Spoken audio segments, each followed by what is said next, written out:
귀한 찬양 고맙습니다.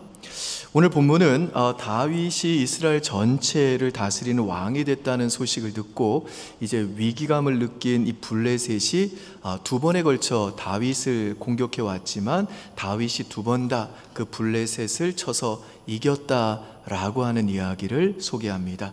그래서 이 시간에는 블레셋을 쳐서 이긴 다윗이라는 제목으로 본문이 우리에게 주는 두 가지 메시지 생각해 보고자 합니다. 첫 번째, 본문이 우리에게 주는 메시지는요, 내 힘을 빼고 내 연약함을 인정하고 하나님을 의지할 때 하나님이 일하신다는 것입니다. 우리 17절과 18절 보실까요? 같이 한번 읽습니다. 이스라엘이 다윗에게 기름을 부어 이스라엘 왕으로 삼았다함을 블레셋 사람들이 듣고 블레셋 사람들이 다윗을 찾으러 다 올라오매 다윗이 듣고 요새로 나가니라. 블레셋 사람들이 이미 이르러 르바임 골짜기에 가득한지라. 이 말씀에서 보시듯이 지금 르바임 골짜기에 블레셋의 군사들이 가득할 정도로 블레셋이 대규모의 군대를 이끌고 다윗을 치러 왔습니다. 그런데 이 다급한 순간에 다윗이 뭘 했느냐? 하나님께 기도로 물었습니다. 하나님, 내가 저 블레셋 군대에게로 올라가서 저들과 싸울까요? 그랬더니 하나님께서 그래, 올라가라. 내가 네 손에 블레셋 사람을 넘기리라 라고 다윗에게 말씀하십니다. 19절 보실까요? 같이 읽습니다. 다윗이 여호와께 여쭈어 이르되 내가 블레셋 사람에게로 올라가리이까 여호와께서 그들을 내 손에 넘기시겠나이까 하니 여호와께서 다윗에게 말씀하시되 올라가라. 내가 반드시 블레셋 사람을 내 손에 넘기리라 하신지라. 여기에서 내가 블레셋 사람을 네 손에 넘기리라 라는 이 말씀은 하나님께서 다윗이 블레셋과의 전쟁에서 승리하게 해줄 것이다 라고 하는 약속입니다. 그래서 이제 다윗이 블레셋에게로 올라가서 그들을 쳐서 크게 승리합니다. 20절과 21절을 보시죠. 같이 읽습니다. 다윗이 바알 브라심에 이르러 거기서 그들을 치고 다윗이 말하되 여호와께서 물을 흩음같이 내 앞에서 내 대적을 흩으셨다 하므로 그곳 이름을 바알 브라심이라 부르니라. 거기서 블레셋 사람들이 그들의 우상을 버렸으므로 다윗과 그의 부하들이 치우니라. 여기 보시면 다윗이 전쟁에서 크게 이긴 후에 그 승리한 장소를 바알브라심이라고 그랬는데요, 이 바알브라심이라는 말은 하나님이 물을 흩음과 같이 내 대적을 흩으셨다라는 뜻입니다. 그러니까 그 다윗이 이 블레셋을 쳐서 크게 승리했기 때문에 마치 이렇게 물이 흩어짐과 같이 이 블레셋 군다들이 다 흩어져서 혼비백산해서 이 도망갔다는 뜻이죠. 전쟁터에 가지고 온 우상들을 놓고 갈 정도로, 그렇게 도망갈 정도로 그렇게 하나님이 다윗에게 큰 승리를 주셨다는 뜻입니다. 자, 이게 다윗과 블레셋 간에 있었던 1차 전쟁입니다. 우리가 방금 전에 살펴본 대로 이 전쟁에서 블레셋이 쳐들어오니까 다윗은 하나님께 나아가 내가 블레셋에게로 올라가리이까 라고 기도했습니다. 이건 무슨 말이냐? 다윗이 지금 그 엄청난 군대를 이끌고 온 그 블레셋이라고 하는 적군 앞에서 자신의 연약함을 정직하게 고백하고 나는 하나님만 의지하겠습니다 라고 그렇게 믿음으로 고백했다는 뜻입니다. 그리고 다윗이 이렇게 자신의 연약함을 고백하고 하나님만 의지했을 때 하나님께서는요, 그 다윗에게 물을 흩음과 같은 대적을 물리쳐 주시는 바알브라심의 승리를 주셨다라는 겁니다. 그러니까 저와 여러분들의 삶 속에도 이 블레셋과 같은 인생의 문제가 생겼을 때 내 힘으로 이거 내가 해결한다 하지 아니하고 도리어 내 힘을 빼고 내 연약함을 정직하게 인정하고 기도로 우리가 하나님을 의지했을 때 그때 하나님이 일하신다는 것입니다. 여러분, 이 시대의 사람들이 다 각자 일상에서 자신감 있게 삶을 살아가는 것처럼 보입니다마는 많은 것을 이룬 사람들도요, 여러 가지 연약함과 가정의 연약함과 육체의 연약함과 스펙의 연약함과 실력의 연약함을 다 가지고 있습니다. 그래서 자신감 있게 살아가다가도 어느 날 집에 딱 들어오면요, 내 자신이 한없이 초라해지게 보이고 또 외로워지고 또 내 삶이 마치 무너지는 것 같은 마음을 가질 때가 있습니다. 그런데 이 시대의 문화는 그런 우리들을 향해 뭐라고 외치느냐? 우리들이 연약함을 극복하고 강해져야 된다고 말합니다. 그래서 이 시대의 문화가 우리에게 외치는 게 뭐냐면, 신앙? 그런 거 필요 없어. 너 지금 취업도 못했는데 신앙이 뭐가 필요하니? 너 지금 결혼도 못했는데 신앙은 무슨 신앙이야? 네가 지금 그렇게 연약함 중에 있는데 신앙은 무슨 신앙이야? 네 연약함부터 빨리 극복하고 네가 강해져야 돼. 그래야 이 사회에서 네가 살아남을 수 있는 거야. 너가 가진 그 연약함, 너 그거 극복하기 전까지는 넌 결코 행복해질 수 없어 라고 말합니다. 그러면서 이 세상의 문화는 살 빼는 법 알려드릴게요. 취업하는 법 알려드릴게요. 취업할 때 자기소개서 쓰는 법 알려드릴게요. 좋은 여자 만나는 법 알려드릴게요. 아파트 사는 법 알려드릴게요 라고 하면서 우리의 그 연약함을 가릴 수 있는 모든 것들을 소개하면서 우리들이 내 연약함을 극복하는 방법에 열심히 집중하게 만듭니다. 그래서 이 시대의 사람들은요, 이런 문화에 동화되어져 버려가지고 어떻게 생각하는가? 자신의 그 연약함을 극복하고 강해지는 게 삶의 어떤 그 목표가 돼버려가지고 내가 가진 이 연약함을 내가 극복하지 않으면 내 삶의 가치가 무너진 것 같고, 내가 실패자가 된 것 같고, 다른 사람에 비해서 내가 뒤처진 것 같고, 그렇게 내가 사회의 낙오자가 된 것처럼 생각을 합니다. 그래서 이런 생각을 가지고 자신의 그 연약함을 극복하기 위해서 다른 사람과 경쟁하면서 열심히 치열하게 사는데요, 이렇게 치열하게 사는 사람들을 보면 그 특징이 있는데, 그게 뭐냐? 신경이 날카롭습니다. 그런데 아몬드라고 하는 책을 쓴 손원평 작가는요, 현대인들의 이 날카로움은 강한 것을 동경하며 생기는 나약함의 표현이다 라고 그랬습니다. 이 아몬드라고 하는 책에 보면 어렸을 때 가족을 사고로 잃고 날카로워졌던, 늘 그 마음에 가시를 품고 살고 있는 주인공 윤재라고 하는 아이가 나오는데요, 이 책은 이 윤재가 자기처럼 그 비슷한 날카로운 사람들을 만나가면서 자기 스스로가 이제 따뜻한 마음을 찾아가는 이야기입니다.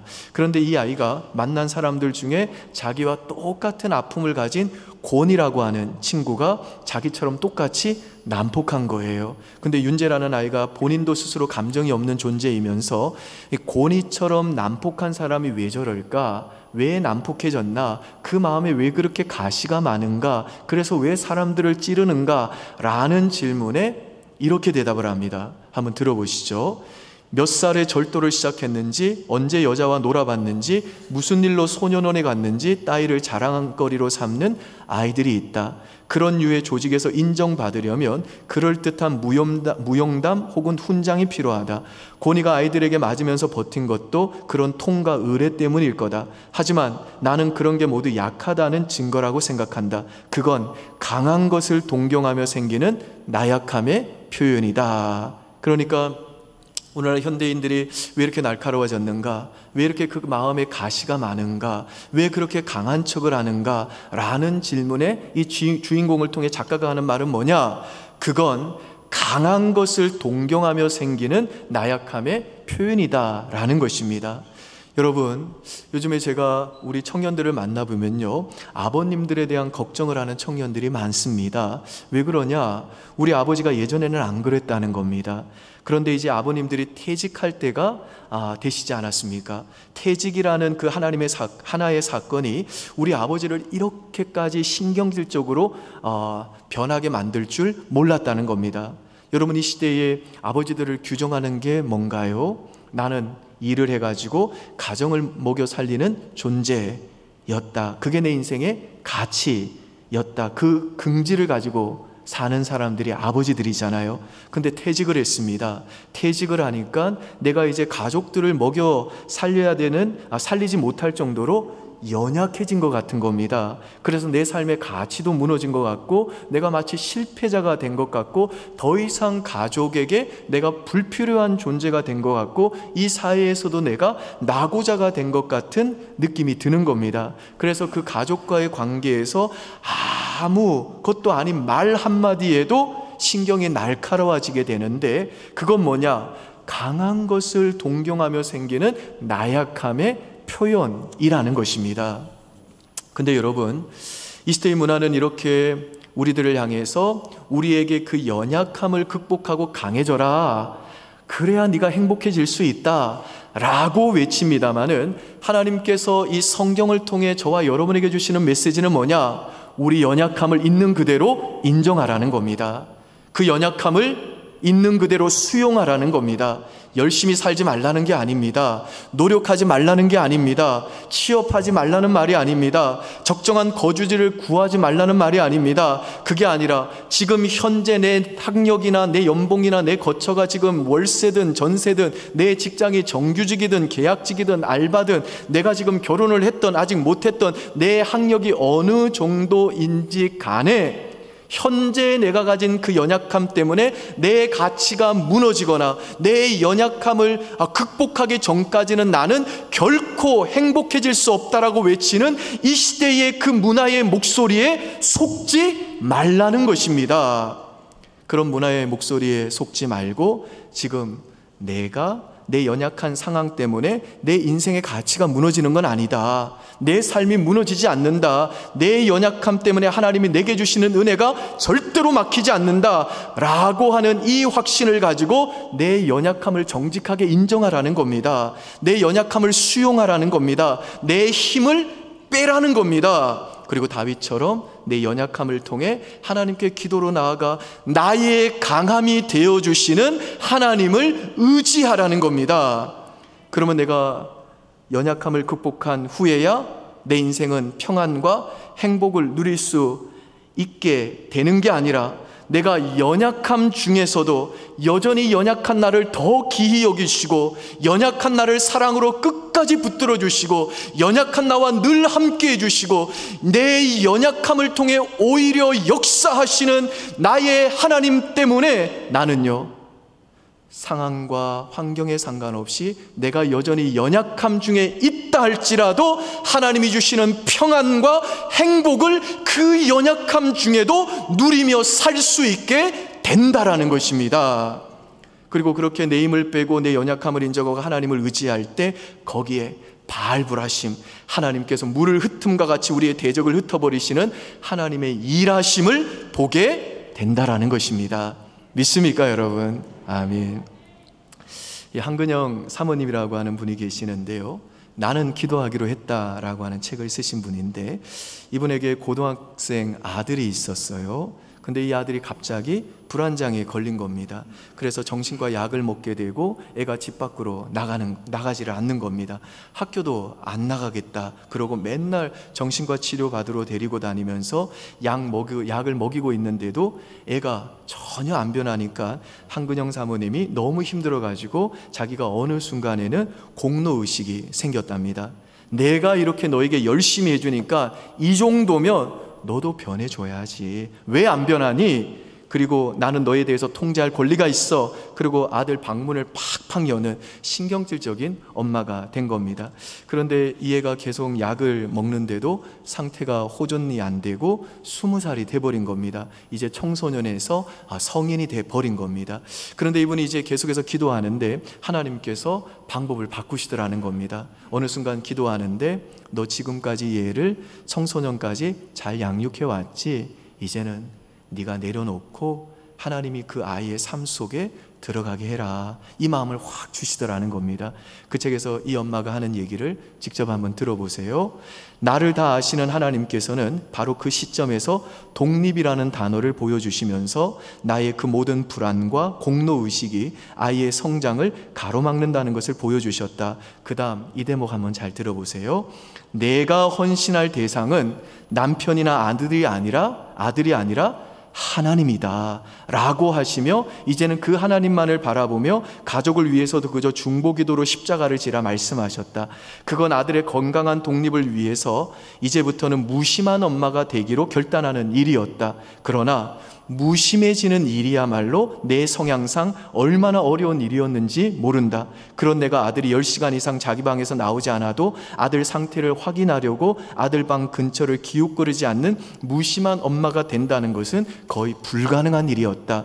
그러나 내 힘으로라면 절대로 할 수 없는 성향의 변화까지도 하나님께서는 하나님을 의지하는 자를 붙들어 친히 행하셨다. 이때부터 나는 하나님이 온전히 다 맡기라고 하시는구나 라는 확신이 들면서 계속해서 기도하면서 어느 날 내 아들에게 말했다. 아들아, 너 이제 혼자 한번 하나님 앞에서 서봐라. 그렇게 아들한테 말했다는 겁니다. 그랬더니 어느 날 이 아들이 처음으로 엄마, 나 여행 좀 갔다 올게.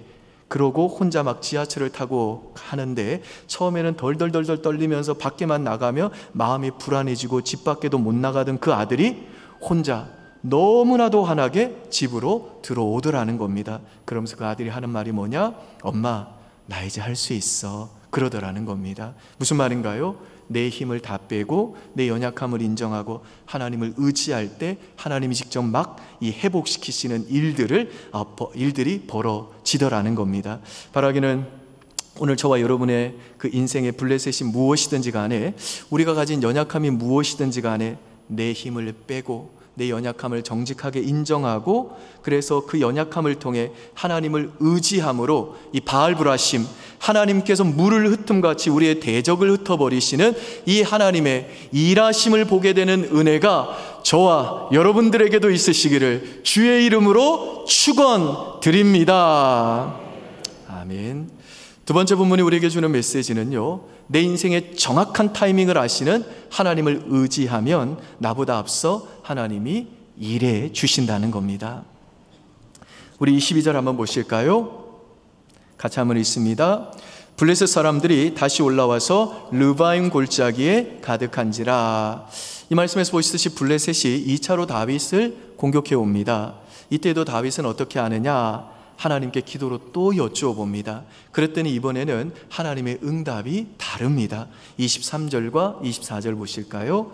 같이 읽습니다. 다윗이 여호와께 여쭈니 이르시되 올라가지 말고 그들 뒤로 돌아서 뽕나무 숲을 맞은편에서 그들을 기습하되 뽕나무 꼭대기에서 걸음 걷는 소리가 들리거든 곧 공격하라. 그때의 여호와가 너보다 앞서 나가서 블레셋 군대를 치리라 하신지라. 블레셋과의 그 1차 전쟁에서는 하나님이 다윗에게 정면 승부를 하라고 그랬죠. 그런데 이번 2차 전쟁에서는요, 하나님이 다윗에게 다른 작전 명령을 주시는데 그게 뭐냐?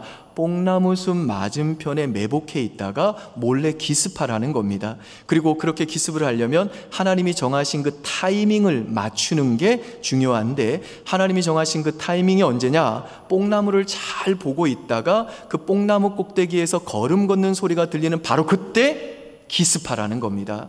그래서 이제 다윗과 군사들이 뽕나무 맞은편에서 매복해 있다가 하나님께서 언제 그 뽕나무 꼭대기에서 걸음 걷는 소리를 일으키시는지 모든 관심을 집중합니다.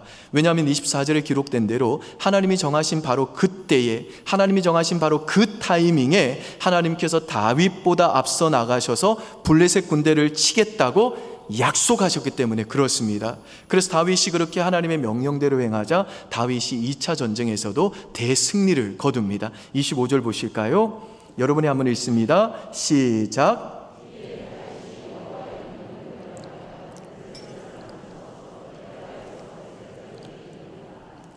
이 게바에서 이 게셀까지는 24km인데 떨어져 있는데, 이 게셀은 바로 이 블레셋 옆에 있는 땅입니다. 그러니까 이 다윗이 기습을 해가지고 24km까지 이제 게셀까지 블레셋 군대를 추격해 올라가가지고 완전히 블레셋 땅으로 이 블레셋 사람들을 전부 다 쫓아낼 정도로 그렇게 큰 승리를 거두었다는 말입니다.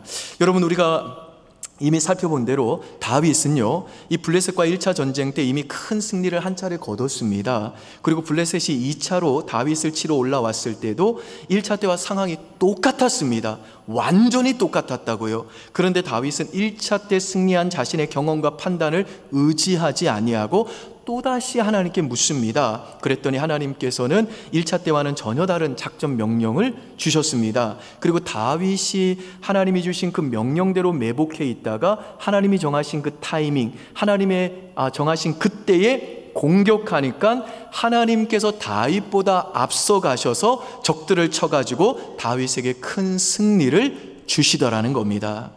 그러니까 우리들이 내 경험과 내 판단을 내려놓고 내 인생의 정확한 타이밍을 아시는 하나님 의지하면 하나님이 우리보다 앞서 가셔서 우리의 대적을 물리쳐 주시고 하나님의 일하심을 보게 된다는 것입니다. 여러분, 우리가 인생을 살다 보면 이 블레셋과 같은 인생의 문제가 한 번만 찾아오는 것이 아니라 거듭거듭 찾아올 때가 있습니다. 그래서 이걸 어떻게 해결할까 고민을 하지요. 그런데 이 문제가 과거에 내가 만난 적이 있고 그때는 내가 이렇게 하니까 해결했다고 하면서 내 경험, 내 판단을 의지하고 문제를 빨리빨리 해결하려고 그러면요, 거기에는 하나님이 빠져 있기 때문에 그건 문제를 빨리 해결하는 것 같지만 오히려 그 문제를 더 복잡하게 만들고 결국은 회복을 망치는 결과를 초래할 때가 많습니다. 그래서 우리가 블레셋과 같은 이 인생의 문제가 거듭거듭 찾아올 때 해야 될 일이 뭐냐? 내 경험과 내 판단을 내려놓고 기도와 말씀을 통해 내 인생의 정확한 타이밍을 아시는 하나님께 집중하면서 하나님을 의지해야 되는 겁니다.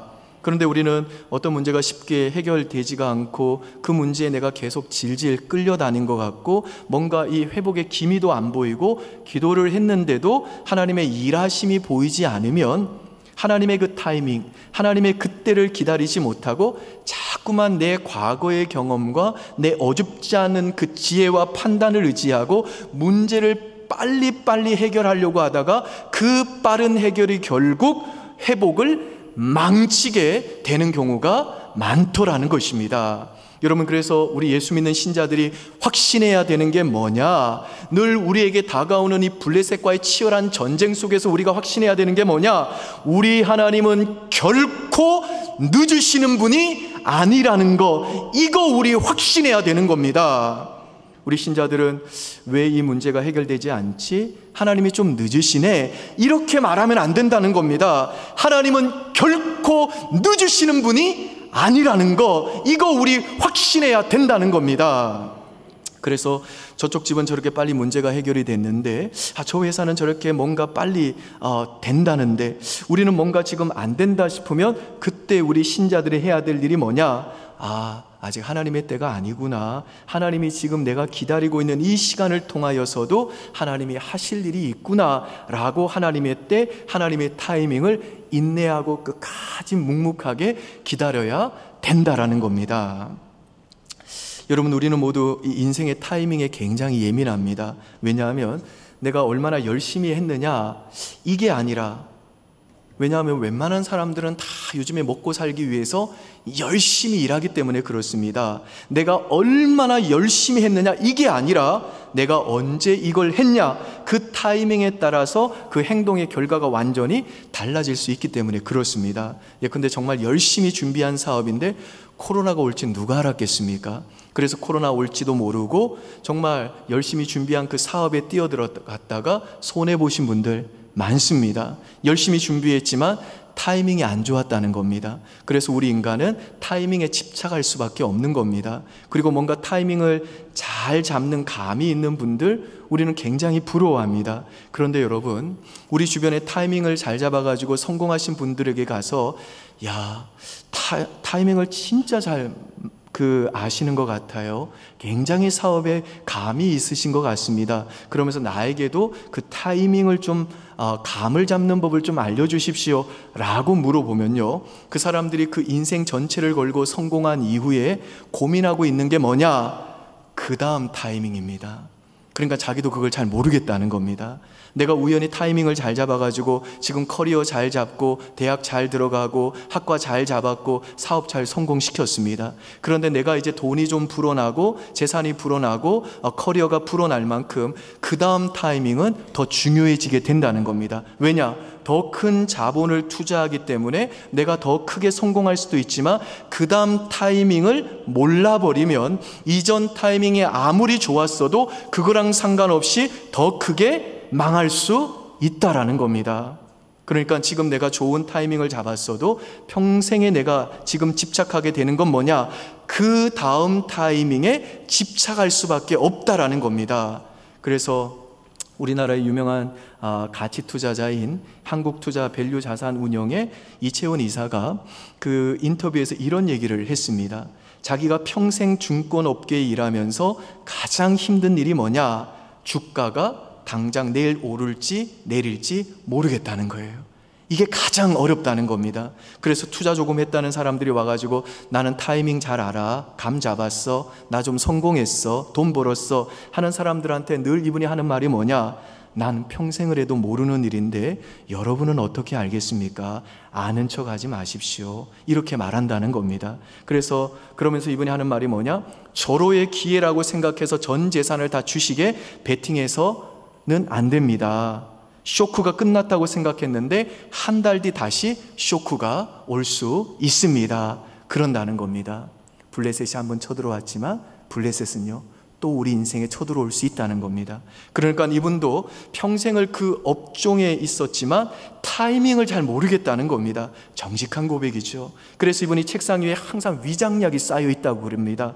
이분도 그 타이밍 잡기 위해서 엄청나게 스트레스 받으면서 그 타이밍에 집착하고 살고 있더라는 겁니다. 이게 현대인의 모습이라는 겁니다. 그러니까 내가 타이밍을 잡고야 말겠다 그러면서 타이밍을 하나님께 맡기지 않고 내 판단과 내 경험에 의지해서 타이밍을 내가 추구하면 그 사람은 평생 그 타이밍이 자신의 우상이 되어버려가지고 하나님 자리에 그 타이밍을 올려놓게 되면서 그 타이밍을 찾기 위해서 그 타이밍에 집착하면서 살 수밖에 없다라는 겁니다. 그러면 우리 그리스도인들은 타이밍 안 잡고 아무 일도 하지 말아야 되는가? 그게 아닙니다. 하나님은요 우리가 정말 잘 되길 원하시고 지혜롭게 의사결정을 하기를 원하십니다. 그런데 오늘 본문을 통해 하나님이 우리에게 주시는 메시지는 뭐냐? 내가 타이밍에 집착하는 게 아니라 내 경험과 내 판단을 내려놓고 내 인생의 시작과 끝을 아시고 정확한 타이밍을 아시는 하나님께 집중하면서 매일매일 나에게 주어진 삶 속에 그 하나님의 뜻이 무엇인지 헤아려 하랴 그 하나님의 말씀에 순종하고 매일매일 그렇게 하나님을 의지하면 하나님이 나보다 앞서 행하셔서 나를 위해 일해 주신다는 겁니다. 그래서 내가 지금 감이 있다고 생각하면 그게 위험하다는 겁니다. 내가 지금 사업 잘했다고, 영업 잘한다고, 과거에 내가 한번 성공했으니까 내 자신감 믿고 마치 내가 타이밍을 아는 감이 있는 것처럼 그 나의 시작과 끝을 아시는 역사의 주관자 되시고 시간의 주인 되시는 하나님 의지하지 않고 내 경험 믿고 내 판단 믿고 타이밍을 내가 잡으려고 그러면 그게 바로 교만이고 그게 바로 위험이라는 것입니다. 우리 인생의 타이밍은 오직 처음과 끝을 아시는 이 세상과 이 시간을 주관하시는 하나님의 손안에 있다는 겁니다. 그래서 내 경험과 내 판단을 내려놓고 그 정확한 타이밍을 아시는 하나님을 의지해야 된다는 겁니다. 그러면 하나님이 나보다 앞서 행하셔서 나를 위해 일해 주신다는 겁니다. 아멘이세요, 여러분? 아멘.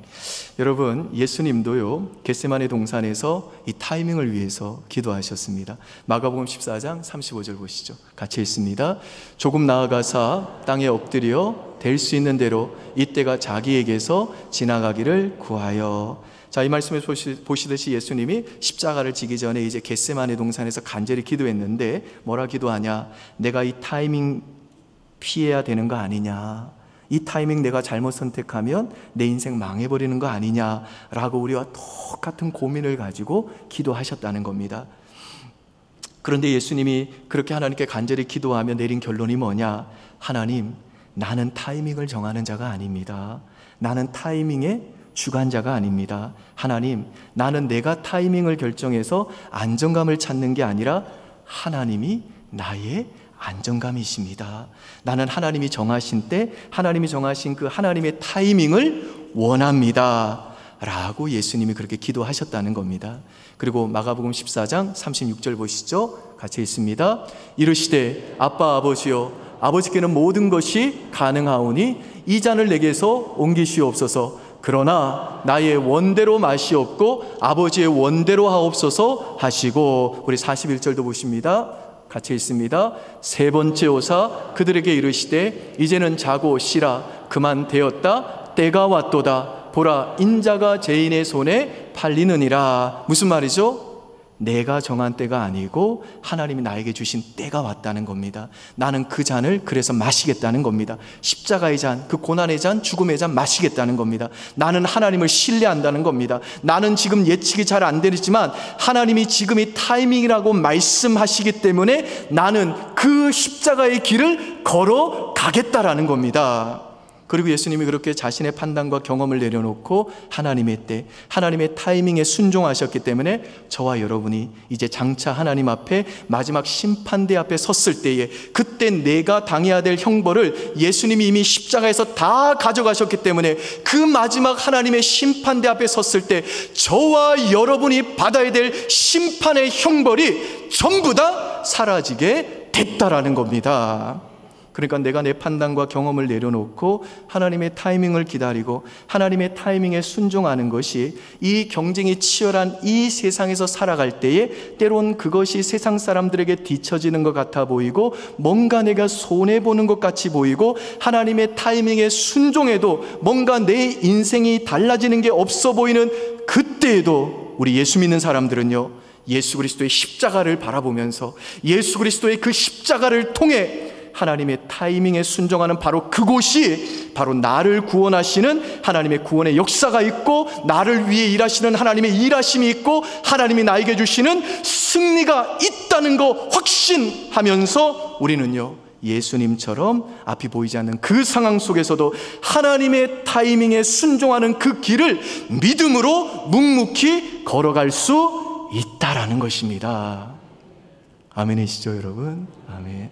그러므로 사랑하는 여러분, 언제나 이 예수님의 십자가 바라보면서 내 경험과 내 판단 내려놓고 내 인생의 정확한 타이밍 아시는 하나님을 의지하십시오. 그리고 내 힘 빼고 내 연약함을 인정하고 하나님만 신뢰하십시오. 그래서 다윗처럼 나보다 앞서 행하셔서 물을 흩음과 같이 우리의 대적을 흩어버리시는 하나님의 일하심을 보게 되는 주인공들 다 되시기를 주님의 이름으로 축원드립니다. 아멘. 기도하겠습니다. 아버지 하나님, 다윗처럼 우리 인생에도 블레셋이 쳐들어옵니다. 한 번만 쳐들어오는 것이 아니라 이 고비를 넘겼다 싶으면 또 다른 블레셋이 다시 우리에게 쳐들어오는 인생의 연속, 인생의 길을 우리는 걸어가고 있습니다. 하나님, 우리 사랑하는 성도들이 이런 인생의 블레셋 앞에 설 때에 언제나 예수님의 그 십자가 바라보면서 그 하나님의 타이밍을 기다리고 하나님의 뜻에 순종하는 그 길에 하나님이 주시는 구원의 역사와 승리가 있음을 믿고 내 경험과 내 판단을 내려놓고 내 인생의 정확한 타이밍 아시는 하나님만 의지할 수 있도록 은혜 내려 주시옵소서. 그리고 내 인생에 연약함이 있을 때에 정말 그 연약함이 있는 한 나는 행복해질 수 없고 내 삶의 가치가 무너진다고 하는 이 세상의 문화의 목소리에 속지 말게 하시고, 오히려 내가 연약하면 연약할수록 더 기이 여기시고 연약함 중에도 나와 함께 하시고 연약한 나를 사랑하시고 오히려 그 연약함을 통해 일하시는 그 하나님 바라보면서 내 힘을 빼고 내 연약함 인정하고 그 하나님 신뢰할 수 있도록 은혜 내려 주시옵소서. 그래서 다윗처럼 나보다 앞서 행하셔서 물을 흩음과 같이 우리 대적을 흩어버리시는 하나님의 이 일하심을 목도하는 그 주인공들로 살아가는 은혜가 우리 사랑하는 모든 성도들에게 있기를 우리 주 예수님 이름으로 간절히 기도합니다. 아멘. 우리 다 함께 자리에서 일어나셔서 하나님께 찬송하시겠습니다.